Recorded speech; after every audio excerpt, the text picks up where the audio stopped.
वर्षा की शादी तय हो चुकी थी। बहुत मुश्किल से उसके पिता ने ये रिश्ता पक्का किया था।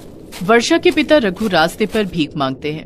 उनका एक पैर नहीं है, इसीलिए चलने फिरने में उन्हें बहुत मुश्किल होती है। वर्षा अपने पिता को हर सुबह घर से मेन रोड के फुटपाथ पर छोड़कर आती है और शाम को वापस घर ले आती है। आज रघु बड़ा खुश है। अच्छा हुआ कि तेरी शादी पक्की हो गई, अब मैं चैन से जी पाऊंगा। लेकिन मुझे तो आपकी चिंता हो रही है पिताजी। मैं ससुराल चली गई तो आपको कौन देखेगा? आप अकेले कैसे सब कुछ संभालोगे? अरे मैं संभाल लूंगा बेटी, मेरी वजह से क्या तू शादी नहीं करेगी? लेकिन शादी करने के लिए भी तो पैसे चाहिए। शादी का लहंगा कितना महंगा होता है, जानते भी हैं आप। कुछ ना कुछ जुगाड़ कर लूंगा बेटी, तू चिंता मत कर। रघु ने वर्षा को मना लिया। वर्षा की शादी प्रीतम से होने वाली थी। प्रीतम की खुद की एक दुकान थी, जो कि रघु के लिए बहुत बड़ी बात थी। उसे किसी भी कीमत पर ये शादी करवानी थी, इसीलिए उसने सेठ से 5 लाख रुपए उधार मांग लिए। सेठ, बेटी की शादी है, कुछ पैसे उधार दे दो ना। तेरी बेटी की शादी? अरे वाह, क्या जमाना आ गया। भिखारियों की बेटी की भी शादी हो रही है। लेकिन दहेज में क्या देगा? लड़के वाले अच्छे हैं सेठ, उन्हें दहेज नहीं चाहिए, लेकिन शादी के खर्चे तो हैं। बेटी का लहंगा खरीदना है। कितने पैसे उधार चाहिए? 5 लाख मिल जाते तो अच्छा होता। ठीक है, दे सकता हूँ, लेकिन मुझे सूद समेत वापस चाहिए। शादी के 2 महीने के अंदर मुझे पैसे वापस चाहिए। ठीक है सेठ। सेठ ने रघु को पैसे दे दिए। वर्षा रघु के साथ सेठ के पास आई थी और उसे देखकर सेठ को अच्छा लगा। वर्षा सेठ को पसंद आ गई। सेठ ने एक प्लान बनाया। रघु और वर्षा पैसे लेकर रास्ते से जा ही रहे थे कि तभी सेठ ने अपने एक गुंडे को भेज दिया। वो गुंडा चुपके से आया और पैसा छीनकर भाग गया। अरे, पैसा लेकर भाग रहा है, पकड़ो उसे, पकड़ो! चोर चोर! रघु दौड़ नहीं सकता था और वर्षा भी कुछ देर दौड़ने के बाद थक गई। वो गुंडा पैसे लेकर भाग गया। रघु और वर्षा रोने बैठ गए। पैसा मिला और चोरी हो गया, अब क्या करूं? तेरी शादी कैसे होगी? आपको शादी की पड़ी है, ये पैसे भी तो लौटाने हैं आपको। कैसे लौटाएंगे? पैसे तो गए, जो पैसा काम पर ही नहीं आया उसी पैसे को ब्याज समेत लौटाना है। हे भगवान, क्यों हो रहा है हमारे साथ ऐसा? उधर वो गुंडा पैसे लेकर सेठ के पास वापस चला गया। ये लीजिए सेठ, आपके पैसे। बहुत बढ़िया। लेकिन आपका प्लान क्या है सेठ? मैं वर्षा से शादी करना चाहता हूँ। रघु के पास पैसा नहीं है, इसका मतलब वो लड़का वर्षा से शादी नहीं करेगा और रघु पैसा भी नहीं लौटा पाएगा। तब मैं उसके बदले वर्षा से शादी कर लूंगा। लेकिन ये बात सेठ की बीवी ने सुन ली। सेठ अपनी बीवी उर्मिला से प्यार नहीं करता था। सेठ की बीवी को दूसरी शादी के बारे में सुनकर गुस्सा आ गया। अच्छा, तो इन्हें दूसरी शादी करनी है। मेरे होते हुए ये दूसरी शादी कभी नहीं कर सकेंगे। ये मेरा चैलेंज है। दिसंबर में वर्षा की शादी होने वाली थी। शादी के लिए और 1 महीना बचा था और तभी जोरदार ठंड पड़ने लगी। इधर उधर बर्फ गिरने की भी बात होने लगी। इस साल दबा के ठंड पड़ने वाली है। हाँ भाई, न्यूज वाले बोल रहे हैं कि बर्फ भी गिर सकती है, संभल कर रहना। ठंड बढ़ने के साथ साथ रास्ते पर लोग भी कम होने लगे। इसी वजह से रघु को भीख भी कम मिलने लगी। रघु और परेशान हो गया। पता नहीं ये क्या हो रहा है, लगता है भगवान हम पर गुस्सा है। नहीं पिताजी, भगवान हमारी परीक्षा ले रहे हैं। हमें बस एक दूसरे के साथ डट कर खड़े रहना है। चल बेटी, जाके सेठ से कहते हैं कि पैसा चोरी हो गया है, शायद हमारी उधार माफ कर दे। चलिए पिताजी, और कोई चारा भी तो नहीं है। वो दोनों सेठ के पास चले गए और रो रो कर कहने लगे, पैसा चोरी हो गया सेठ, हमें माफ कर दीजिए। हम गरीब हैं, इतना पैसा कैसे लौटाएंगे? लेकिन उन्हें नहीं पता था कि ये सब सेठ का ही किया धरा है। वो दोनों रोते रहे और सेठ मन ही मन हंसने लगा। रो लो, जितना मर्जी रो लो, मैं तो वर्षा से शादी मनाने वाला हूँ। सेठ ने उन दोनों से कहा, नहीं, उधार माफ नहीं करूंगा, मुझे मेरे पूरे पैसे वापस चाहिए। सेठ ने दोनों की बात नहीं सुनी। दोनों रोते हुए वापस अपने घर लौट गए और उनके पीछे पीछे सेठ की बीवी उर्मिला भी उनके घर पर आ गई। उर्मिला को देखकर वो दोनों चौंक गए। अरे, आप कौन हो? यहाँ क्यों आए हो? मैं सेठ की बीवी हूँ वर्षा। सुनो, वो चोरी सेठ ने खुद करवाई थी। सेठ ने खुद? लेकिन क्यों? वो तुमसे शादी करना चाहते हैं। उर्मिला ने सेठ का भंडा फोड़ दिया। रघु घबरा गया। अच्छा, तो सेठ ने इसीलिए ऐसा किया, लेकिन अब क्या करें हम लोग? देखो, मैं नहीं चाहती कि वो फिर से शादी करे। अगर तुम्हारी शादी उसी लड़के के साथ हो गई तो वो तुमसे शादी नहीं कर सकेंगे। लेकिन वो शादी भी कैसे होगी? हमारे पास तो लहंगा खरीदने के भी पैसे नहीं है। काश मैं तुम्हें पैसे दे सकती, लेकिन मेरे पास पैसे नहीं है। लेकिन और कोई जरूरत हो तो मुझे बताना। उर्मिला चली गई और बर्फ गिरने लगी। लो, अब बर्फ भी गिरनी शुरू हो गई है। अब कैसे भीख मिलेगा मुझे? हम तो बर्बाद हो गए। पिताजी एक आखिरी कोशिश करते हैं। प्रीतम समझदार लड़का है, मैं उससे बात करती हूँ। वर्षा प्रीतम से बात करने के लिए चली गई।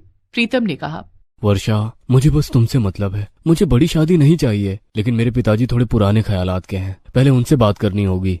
वर्षा ने अपने होने वाले ससुर से बात की, लेकिन उन्होंने कहा, तुम्हारे पास शादी का लहंगा खरीदने के पैसे तो हैं ना? नहीं, वो भी नहीं है। अभी तो पिताजी को भीख भी नहीं मिल रही है। देखो, हम एक भिखारी के घर रिश्ता तय किए हैं, यही बात है। लेकिन शादी का लहंगा भी नहीं खरीद सकती हो, तो शादी के लिए उतावले क्यों हो रही थी? ये शादी नहीं हो सकती। ठीक है, मैं कुछ भी करके लहंगे का इंतजाम करूंगी। वर्षा वहां से चली गई, लेकिन वो सोच में पड़ गई। पता नहीं लहंगा कहाँ से आएगा। एक लहंगे की कीमत कम से कम 50,000 है। यहाँ तो खाने के पैसे नहीं है। बाहर तेज बर्फबारी शुरू हो गई और 2 दिन में पूरा इलाका बर्फ से सफेद हो गया। रघु और वर्षा के पास गर्म कपड़े तक नहीं थे और रघु को भीख मिलनी भी बंद हो गई। वहां सेठ जी बड़े खुश होने लगे। बस और कुछ ही दिन बाकी है, उसके बाद मैं वर्षा से शादी कर लूंगा। शादी के लिए और एक ही हफ्ता बाकी था। चारों ओर बर्फ ही बर्फ थी और रघु के घर पर खाना खत्म हो गया। वहाँ लहंगे की टेंशन है और यहाँ खाने के लिए कुछ भी नहीं है। ऐसे तो हम मर जाएंगे। वर्षा बेटी, तू सेठ जी की पत्नी को कॉल कर। पैसा ना सही, खाना तो दे सकती है ना वो। वर्षा ने वही किया और उर्मिला उन लोगों के लिए खाना और 1 हफ्ते का राशन ले आई। आपका बहुत बहुत धन्यवाद। लहंगे का कुछ हुआ? लहंगा मिला कि नहीं? नहीं, लहंगे के लिए कम से कम 50,000 रुपए चाहिए। लहंगा होने से मेरी शादी हो जाएगी, नहीं तो मुझे सेठ जी से शादी करनी होगी। ठीक है, मेरे पास एक पुराना लहंगा है, मैं ला कर देती हूँ। वर्षा को जैसे चांद मिल गया। उर्मिला जी ने लहंगा ला कर दिया। वर्षा थोड़ी सी खुश हुई थी कि तभी सेठ जी वहां आ गए। अच्छा, तो मेरे खिलाफ साजिश रची जा रही है। उर्मिला, तुम तो घर चलो, मैं तुम्हें बताता हूँ। सेठ ने लहंगा छीन लिया और उर्मिला को घर ले जाकर बहुत मारा और फिर उसे बांध कर रख दिया। इधर वर्षा रोने बैठ गई। मेरा नसीब ही खराब है, अब कुछ नहीं हो सकता। रघु ने भी हार मान ली, लेकिन वो कहते हैं ना कि हार के बाद जीत ही आती है हमेशा। शादी का दिन भी आ गया। थोड़ी देर में प्रीतम आने वाला है, लेकिन वर्षा के पास लहंगा ही नहीं है। तभी उसने देखा कि एक बच्चा स्नोमैन बना रहा है और बर्फ से ही उसका कपड़ा बना रहा है। वो देखकर वर्षा के दिमाग में आइडिया आया, अरे मैं तो बर्फ से ही लहंगा बना सकती हूँ। वर्षा ने फटाफट लहंगा बना लिया और उसे पहन लिया, लेकिन वो ठंड से कांपने लगी। प्रीतम और उसके पिता वहां आ गए। बहू, ये क्या पहना है तुमने? बर्फ का लहंगा। लहंगा खरीद नहीं सकी, इसलिए खुद ही बना लिया। और ये कहते हुए वो ठंड के मारे बेहोश हो गई। आग जलाकर वर्षा के शरीर को गर्म करना पड़ा, तब जाकर उसे होश आया। उसके ससुर ने कहा, मैं यही देखना चाहता था कि तुम हार मान लेती हो या कुछ ना कुछ इंतजाम कर लेती हो। तुमने इंतजाम कर लिया, इसका मतलब मुश्किल वक्त में तुम मेरे बेटे का साथ नहीं छोड़ोगी। मुझे ये शादी मंजूर है। ससुर जी अपने साथ एक लहंगा लाए थे, वही पहनकर वर्षा ने शादी कर ली। खुश होकर उसके ससुर ने सेठ जी का सारा पैसा लौटा दिया। सेठ जी का सपना भी चूर चूर हो गया और रघु अपनी बेटी के साथ उसके ससुराल में ही रहने लगा। इसी तरह अंत में सब कुछ ठीक हो गया। बर्फ लहंगे ने सब कुछ ठीक कर दिया।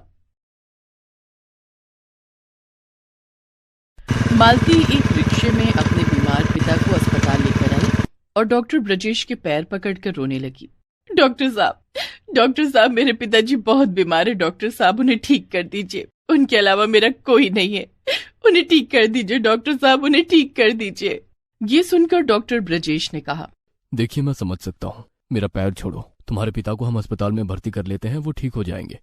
डॉक्टर ब्रजेश के कहने पर मालती ने डॉक्टर ब्रजेश का पैर छोड़ दिया, लेकिन वो रोती रही। उसके पिता नरेश को अस्पताल में एडमिट कर लिया गया। मालती अपने पिता को अस्पताल में छोड़कर पैदल घर जा रही थी। आसमान में काले बादल छा रहे थे, बिजली कड़क रही थी।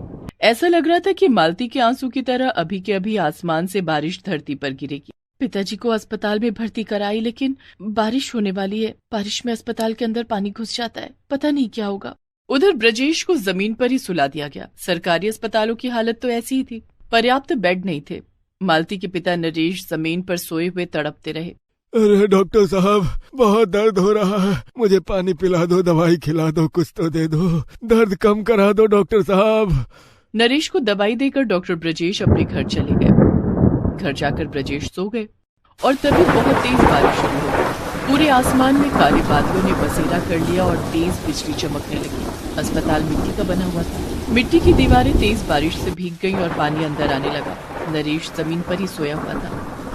ये जमीन भीगा भीगा सा क्यों लग रहा है? अरे ये क्या, बारिश का पानी अंदर घुस रहा है, बारिश का पानी अंदर आ गया है। नरेश चिल्लाने लगा। आवाज सुनकर एक नर्स वहाँ आई।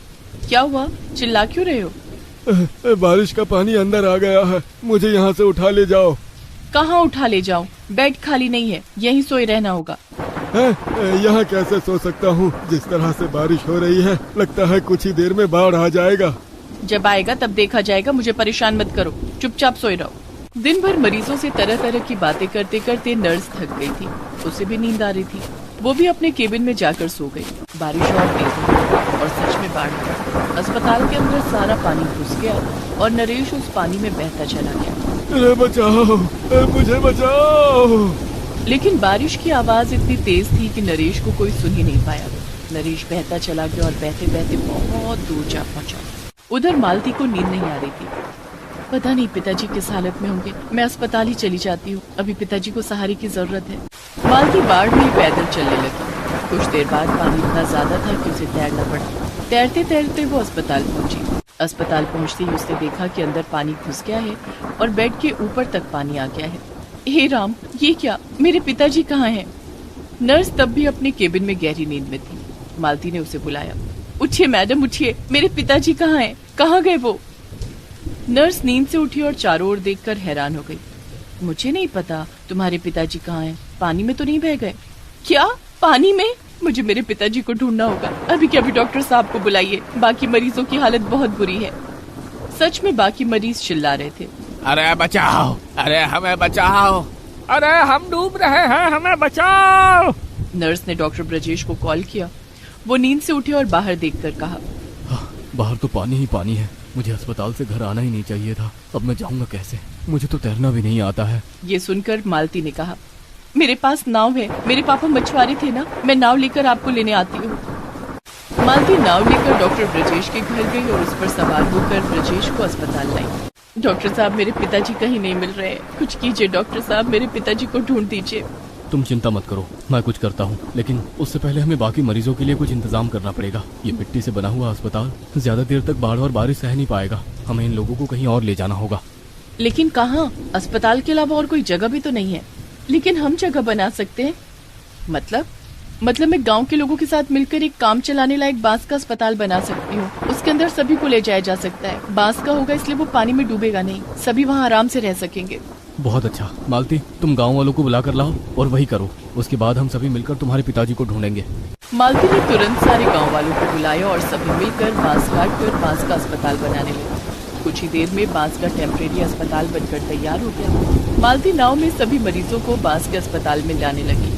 सभी मरीजों को लाने के बाद अचानक से मिट्टी का अस्पताल बारिश की वजह से पूरी तरह तबाह हो गया। मिट्टी का अस्पताल टूटकर चूर-चूर हो गया। शुक्र है भगवान का, वहाँ पे होते तो पता नहीं क्या होता। मालती, आज तुम्हारी वजह से सभी मरीजों को जान बच पाए, तुम बहुत बहादुर हो। लेकिन मेरे पिताजी को ढूंढना होगा। हाँ, चलो तुम्हारे पिताजी को ढूंढते हैं। बांस का अस्पताल पानी में तैर रहा था, इसलिए तैरते तैरते वो लोग कुछ दूर गए। उन लोगों ने देखा नरेश एक भाई के सामने एक पेड़ को पकड़कर चिल्ला रहा है, बचाओ, मुझे कोई बचाओ। अरे वो रहे पिताजी, डॉक्टर साहब मेरे पिताजी को बचाइए। डॉक्टर ब्रजेश ने अपनी जान की परवाह न करके बांस के अस्पताल के बाहर पानी में उतर गए। कमर के ऊपर तक पानी था। डॉक्टर ब्रजेश ने रिस्क लेकर नरेश को बचा लिया। पिताजी आप ठीक तो है ना? हाँ बेटा, मैं पूरी तरह से ठीक हो गया हूँ। मुझे पता चल गया है कि मौत के सामने हम सब लगंडे हैं। हाँ, ये बात सही कही आपने, लेकिन आपकी बेटी ने आज बांस का अस्पताल बनाकर हम सभी को मौत के मुंह से बचाया है। आपकी बेटी बहादुर और सुंदर है। क्या आप अपनी बेटी की शादी मुझसे कराएंगे? ये सुनकर मालती शर्मा गई। बांस के अस्पताल की वजह से सभी की जान बच गई। उसी में एक हफ्ते तक सभी रहे और उसके बाद बाढ़ खत्म हो गया। फिर मालती के साथ डॉक्टर ब्रजेश की शादी हो गई और वो दोनों खुशी खुशी जिंदगी बिताने लगे।